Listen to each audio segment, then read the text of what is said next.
Vam postelja uničuje ljubezensko življenje? Sem Tanja Glažar in poglejte si 8 nasvetov, kako v spalnici spodbuditi ljubezen. V spalnici je najpomembnejša pozicija postelje. Vedno jo postavimo tako, da imamo za vzglavjem čvrsto steno ali vsaj čvrsti zaslon. Nikoli ne postavljamo postelje pod okno ali pred okno.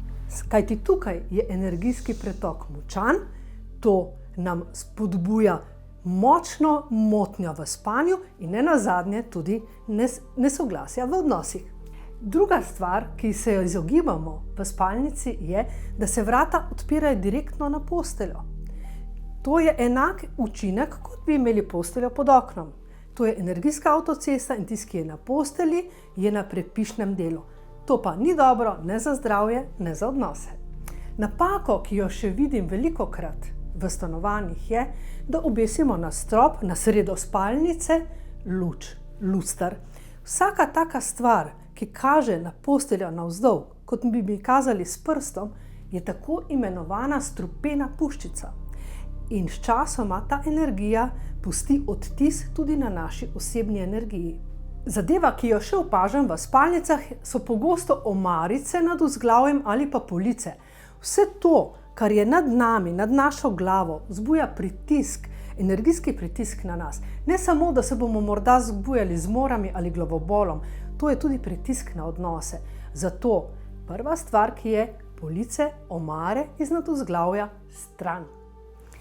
Da je zelo sodobni arhitekturi pomembno, da imamo odprt pogled iz postelje, da je cela stena steklena. V bistvu spet ustvarimo s tem tak energijski pretok, kjer se energija izgublja čez to stekleno steno. In konec koncev v postelji mi spimo, po noči ne gledamo narave in krajine in okolice. Hkrati bi še opozorila, da nekateri prav pretiravajo. Dajo posteljo sicer ob čvrsto steno, imajo pa 3 steklene stene okrog sebe. Tam je srečen pozicija akvarija. Ne da smo mi v intimi, ampak sosedi imajo pa zelo dober pogled v naše zakonsko, ljubezensko in ostalo življenje. Pri posteljah v mansardi je posebna zakonitost.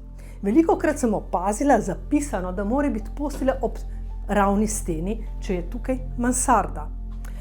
Ampak, če se mi postavimo ob ravno steno in imamo mansardo pred sabo, so to kot, jaz bi rekla temu, krokodilja usta. Energija se zapira, zato je veliko boljše, da postavimo vzglavje pod poševnino in imamo odprt pogled.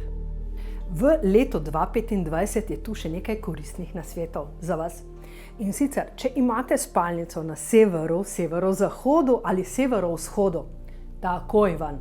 Zakaj? Tu namreč vlada kombinacija energij v letu 2025, ki ne podpira odnosov. Kombinacija energij nakazuje na stres, na prepire, nesoglasja, tega si pa v spalnici ne želimo. Torej, če želimo s posteljo pridobiti tudi nekaj na odnosih, postavimo posteljo v drug prostor, vendar ne na severovzhod, severozahod ali sever. Drugače je pa top, super področje v letu 2025 vzhod. Energija ognja, ki je na tem področju, združena z energijo obdobja, ki je tudi v ognju, prinese iskrico še v tak odnos, ki je lahko že malce trokira.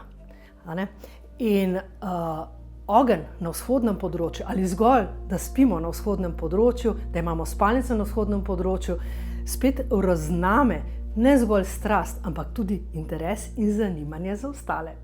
Seveda pa, če želimo odnose, če imamo trajne odnose in nismo toliko nadušeni nad romancami, potem bomo postavili na jugozahodno področje kakšen zemeljski predmet. To pa ponazarjajo kristali, dekorativni kamni, rjave barve, steklo, lončenina. Ni da ni. Vse, kar vas spominja na element zemlje.